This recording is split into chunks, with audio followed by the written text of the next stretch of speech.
assez pratiqué, à ce point que le Brésil a apporté sa touche personnelle, si je puis dire, au jiu-jitsu. Et le jiu-jitsu brésilien est à la base de tous les combats libres que l'on connaît maintenant. Tous les free fighters viennent du jiu-jitsu brésilien. Oui, c'est une histoire un peu particulière, le jiu-jitsu brésilien, puisque c'est un expert japonais qui était expert de judo, tout simplement, mais d'un judo ancien, donc très proche des origines jutsu, et qui était passé par le Brésil et qui leur a enseigné son art, et notamment c'était un grand spécialiste du sol. Et donc ça fait depuis maintenant près de 100 ans bientôt, pas tout à fait mais presque.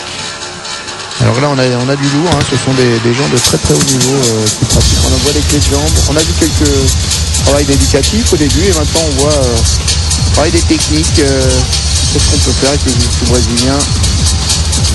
Chacun montre une technique différente, des clés, des étranglements, des dégagements, ça va très très vite. Et voilà donc les Brésiliens pendant près de 100 ans ils ont travaillé sur cette base que leur avait apporté ce japonais qu'on appelait Comte Koma, c'était son surnom, qui s'appelle Maeda. Vous avez vu toutes ces belles clés. Alors ça ressemble beaucoup au judo au sol forcément puisque ce sont les mêmes origines, mais il y a un développement un peu particulier du jiu-jitsu brésilien et notamment une qualité technique qu'on retrouve moins en judo, qui s'est développé dans la dimension un peu sportive. Hop là, on voit les gens qui se déshabillent car, comme vous l'avez dit, le jiu-jitsu brésilien, c'est la... Ouais, le jiu-jitsu brésilien a développé un peu cet esprit du défi. Les grands experts il y a 20-30 ans faisaient déjà ça, c'est-à-dire combattaient pour de vrai, entre guillemets, face à des rivaux, donc avec des coups de pied, des coups de poing et des projections. Et ils ont développé cette idée-là qui est devenue désormais l'idée à la mode depuis 10-20 ans. Il y a un développement terrible de l'esprit du Vale Tudo. Vale Tudo, ça veut dire tout est permis en portugais. Donc voilà, non seulement on projetait, mais on pouvait frapper aussi. Savoir qui est le plus fort, quoi, c'est l'idée. Et ça, c'est très, très, très, très à la mode. Et ça, ceux qui regardent notamment l'UFC, bien, on voit bien que tout vient de là. Alors Patrick Bitton qui fait, qu'on voit ici, qui fait cette démonstration, c'est la projection, c'est lui qui projette. Alors qu'il y a un enlèvement là. Et un des grands experts français, il a été vice-champion du monde, toute catégorie au Brésil, et ça c'est quand même très compliqué à faire, surtout pour un gabarit qui n'est pas, c'est pas un poids lourd. Et il a été plusieurs fois médaillé mondial. Il a ouvert une dizaine de salles. Aujourd'hui, il est très très très apprécié. Et il a une académie, donc l'académie de Patrick Bitton pour cette démonstration, encore une fois très, très spectaculaire. Il y en a peut-être une près de chez vous parce qu'il a une dizaine de points d'enseignement aujourd'hui. Regardez, des démonstrations, un tentative de soutemi enchaîné en jujigatame en clé de bras. Et la dimension grappling, comme on dit, Vale Tudo, sans veste, parce qu'avec les vestes on est vulnérable aussi.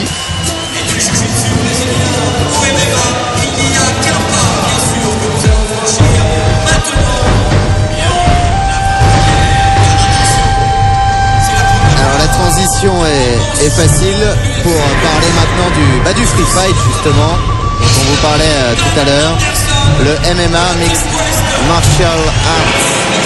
Alors tous ceux qui regardent justement le Pride, l'UFC connaissent bien le free fight. Nous aussi, Emmanuel, pour avoir commenté ensemble quelques bonnes dizaines, voire un peu plus de combats. Ferid Keller à l'écran. Oui. Avec deux spécialistes du genre qui sont ici pour cette démonstration. Dan Anderson, champion de Pride, qui fut challenger à l'UFC, et le champion international de judo, Ferid Keller. Parce que faut revenir un petit peu à la base du free fight, grosso modo, c'était on prenait par exemple un lutteur et on le mettait face à un boxeur ou un pratiquant de jiu-jitsu. Il s'agissait de savoir quel était le meilleur. C'est un peu le... Oui, c'est donc les Brésiliens qu'on a vus qu'on a vu qu'il y avait cette habitude au Brésil de faire ce genre de défi, l'ont exporté aux États-Unis où tout devient évidemment plus important et draine beaucoup d'argent. C'est devenu très très important. C'est les premiers UFC, Ultimate Fighting Championship, avec la cage, cet esprit un peu spectaculaire, même si à la base il y a un travail technique qui vient des arts martiaux traditionnels d'une façon ou d'une autre. Et évidemment tout le monde a essayé, et ce sont les Brésiliens qui ont gagné les premiers, le fameux Royce Gracie. Voilà, cette famille qui avait bénéficié de cet art, de l'apport du cadeau du japonais Maeda, qui a montré ça à tout le monde, et tout le monde s'y est mis. Et donc maintenant il y a des académies partout aux États-Unis depuis 10 ans. Des gens comme Dan Anderson sont des combattants professionnels, et Ferit Keder qui vient du judo olympique, qui a d'ailleurs été en équipe de France, qui a fait les Jeux de Sydney pour l'équipe de France, qui a gagné le tournoi de Paris, a décidé de passer le cap. Il n'est pas le seul. Alors c'est un peu surprenant en Europe, mais au Japon il y a beaucoup de combattants, même des champions olympiques qui sont allés, des champions du monde comme Ogawa, champion olympique comme Yoshida, des gens très connus dans le milieu qui sont passés à cette idée du combat libre. Ouais, c'est l'occasion justement de saluer notre copain Bertrand Amoussou, qui lui aussi champion du monde de Jiu-Jitsu, est parti au Pride. Parti du judo. Il est toujours d'une certaine façon médaillé européen de judo. Il était numéro 1 français longtemps. Un judo très spectaculaire, et après il est devenu champion du monde de Jiu-Jitsu, et il est passé progressivement vers cette idée. Donc c'est un sport professionnel, faut voir les choses comme ça, qui est assez spectaculaire et un peu impressionnant dans sa dimension. Regardez, des clés de jambes qu'on voit pas au judo.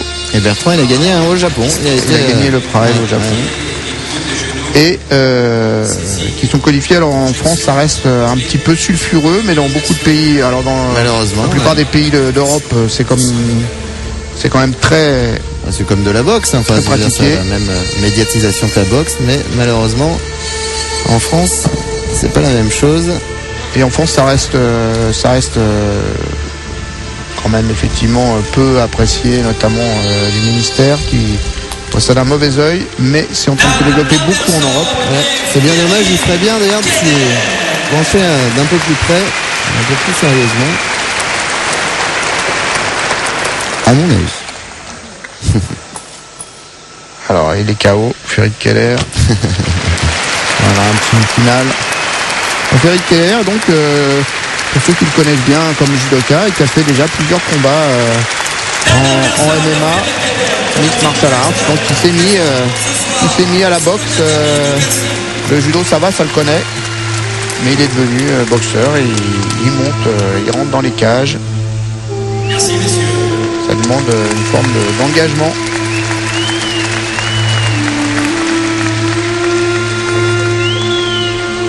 Nous étions aux États-Unis.